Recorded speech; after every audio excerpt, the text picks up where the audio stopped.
नमस्कार दोस्तों, जीवन का सबसे बड़ा सत्य है मृत्यु, जिसे कोई टाल नहीं सकता है। जो मृत्युलोक में आया है उसे एक दिन अपने शरीर को छोड़कर जाना ही है। शरीर में मौजूद ऊर्जा, जिसे आत्मा कहते हैं, वो समाप्त नहीं होती, बस रूपांतरित होती रहती है। यह ऊर्जा जब शरीर से निकलती है तो ये कुहासे के समान होती है, जिसकी छवि उसी प्रकार होती है जिस शरीर से यह निकलती है। मृत्यु के कुछ समय तक आत्मा को अजब गजब अनुभव से गुजरना होता है, जो आत्मा के भी दुखद और कष्टकारी होती है। तक अचेत अवस्था में रहती है। आत्मा को इस प्रकार का अनुभव होता है जैसे कठिन परिश्रम से थका हुआ मनुष्य गहरी निद्रा में होता है, लेकिन कुछ पल में यह अचेत से सचेत हो जाती है और उठकर खड़ी हो जाती है।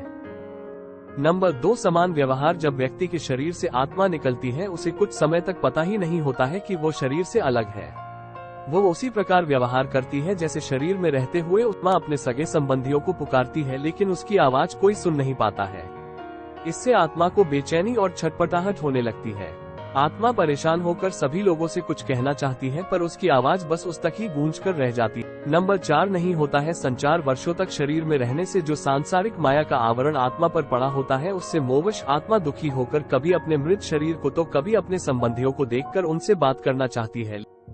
नंबर 5, प्रवेश का प्रयास। आत्मा कोशिश करती है कि वो फिर से शरीर में प्रवेश कर जाए, लेकिन यम के दूत उसे शरीर में प्रवेश नहीं करने देते। धीरे धीरे व्यक्ति की आत्मा ये स्वीकार करने लगती है कि अब जाने का वक्त हो गया है। मोह का बंधन कमजोर होने लगता है और वो मृत्यु लोक विदा होने के लिए तैयार हो जाती है। नंबर 6 होती है दुखी। शरीर के मृत हो जाने पर आत्मा अपने परिजनों को रोते बिलखते देखकर दुखी होती है और खुद भी दुख से व्याकुल होकर रोती है, लेकिन उसके वश में कुछ नहीं होता। वह लाचार होकर सब कुछ देखने और अपने जीवन काल में किए कर्मों को याद करके दुखी होती है। यम के दूत आत्मा से कहते हैं कि चलो, अब यहाँ से चलने का समय आ गया है, और कर्मों के अनुसार उसे लेकर यम मार्ग की ओर चल पड़ते हैं। नंबर 7, कर्म आधारित होता है नया जन्म। कुछ ही समय में आत्मा मृत्युलोक की सीमा को पार कर एक ऐसे मार्ग में पहुँच जाती है जहाँ ना सूर्य की रोशनी होती है, ना चांद की चांदनी। उस लोक में हर जगह अंधेरा होता है। यहाँ आत्मा अपने कर्मों और इच्छाओं के अनुसार कुछ समय तक विश्राम करती है। कुछ आत्माएं जल्दी शरीर धारण कर लेती हैं, तो कुछ लंबे समय तक विश्राम के बाद अपनी इच्छा के अनुसार नया शरीर धारण करती है। तो ये थे मृत्यु के 1 घंटे में होने वाली 7 बातें।